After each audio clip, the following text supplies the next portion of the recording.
urubuga rwa YouTube rusigaye rugoranye cyane kurukoreraho. Mbega urubuga rwa YouTube ruri mu mbuga zisigaye zigoranye cyane, haba kuri views, umanukuze kuri subscribe, buri kimwe cyose kuri YouTube bisigaye bigoranye. Ibi ni ibintu bitahoze bimeze gutya, kuko n'witegereza YouTube ya mbere na YouTube y'ubu ni ibintu bitandukanye.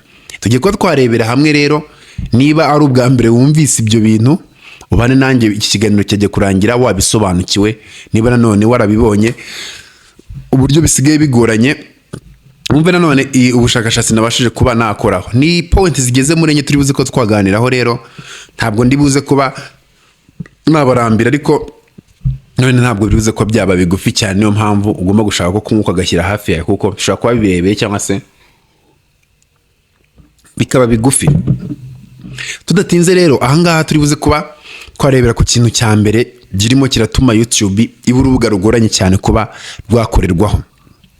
Mbere ko dutangira ariko nagira ngo mbanze nkubwire ko ugomba kumenya neza ko YouTube ari rwo rubuga rushobora kuba ruhemba abantu amafaranga menshi ugereranyije n'izindi mbuga barimo barahangana ku isoko, ama TikTok n'ama Instagram n'ibindi.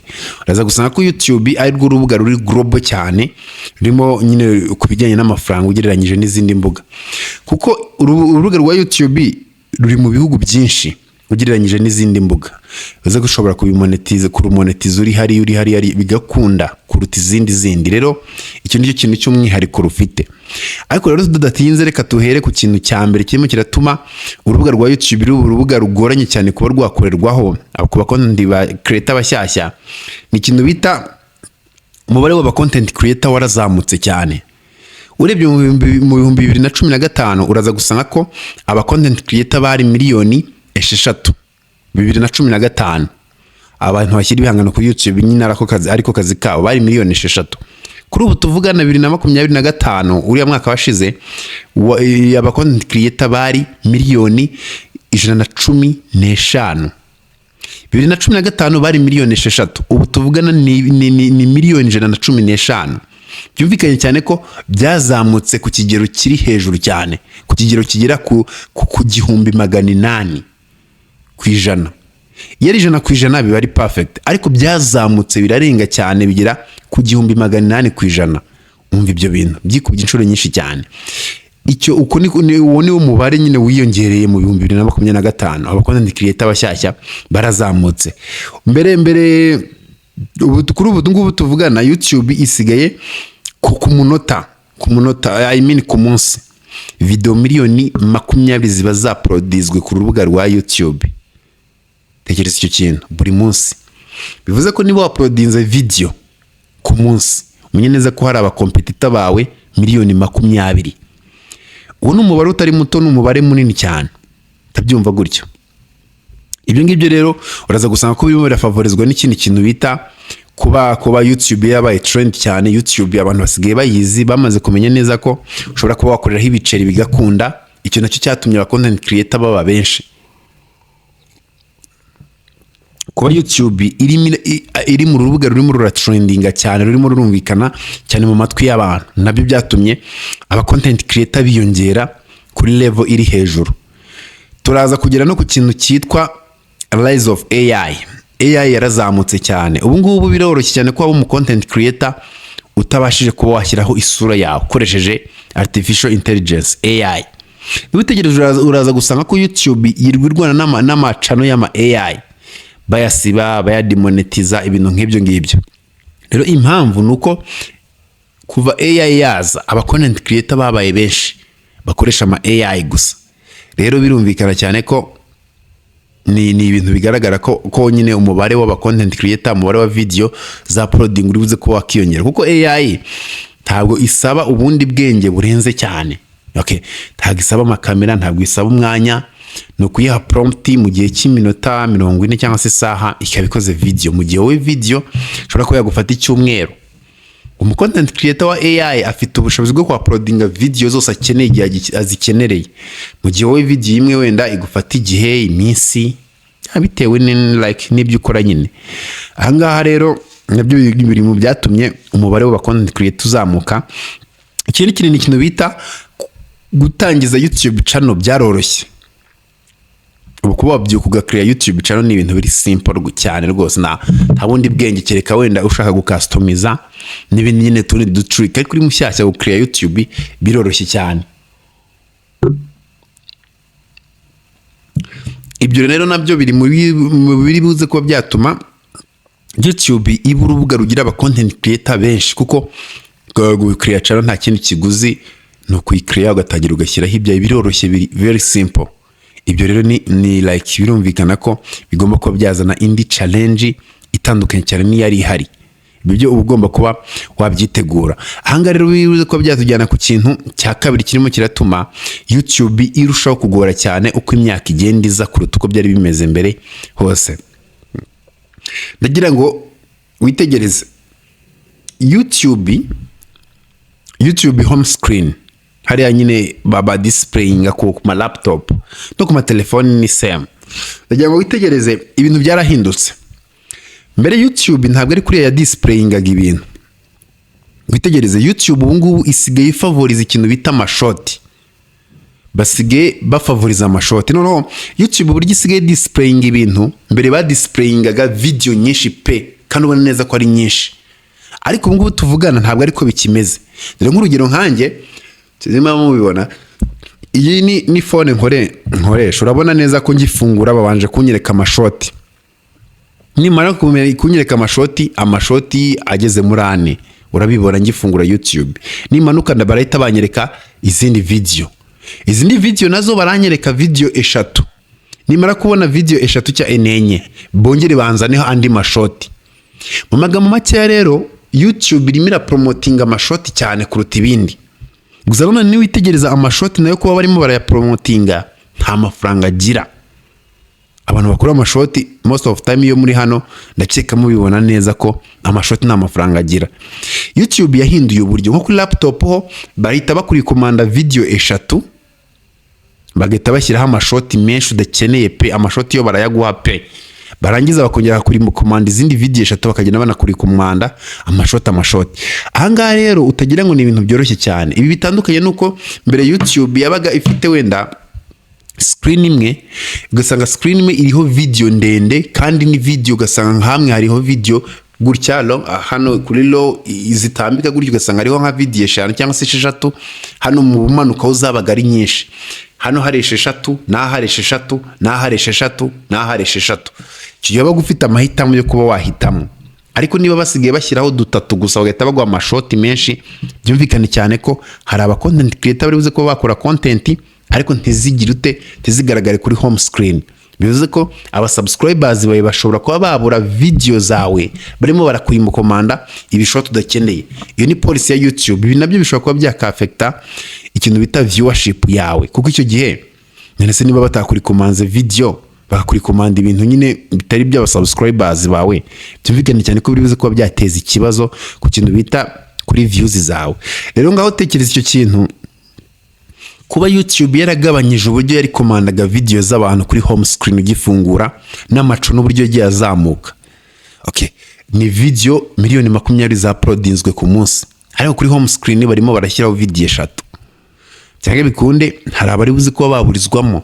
Izi video 3 ubona hejuru buriya niziba zakubise ni za mbere mu za mbere.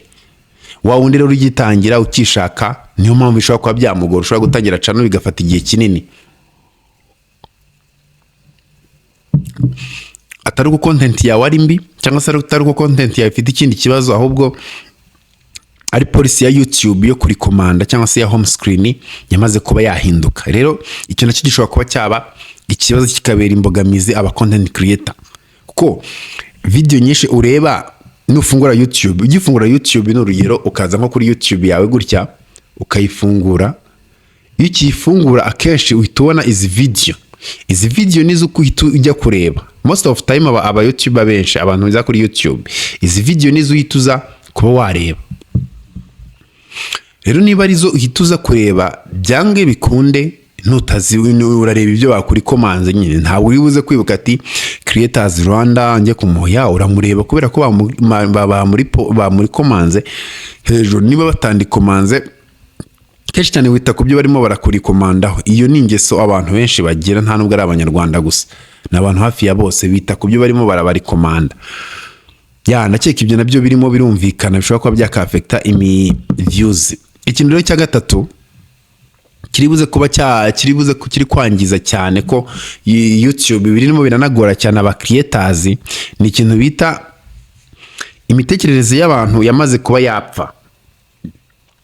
Ngaho tekereza, Instagram bafite short, abantu bakoresha Instagram cyane. TikTok yo ni bindi nibwo buzima bw'abantu, na YouTube short. Urasanga izi company zose za social media ziri mwihangana ry'amashoti cyane kuruta video ndende.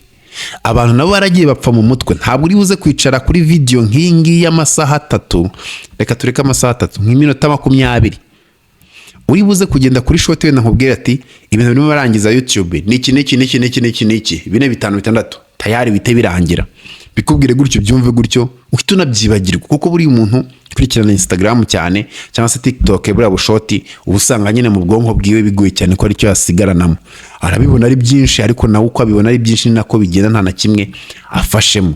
Rero ugasanga abantu bacitse kime, nta muntu ushobora kwicara kuri video igihe kirekire ngo yumve ibyo yagenewe. Oya, yishakira bya bindi byirukanka nyine biri aho ngaho ubushoti.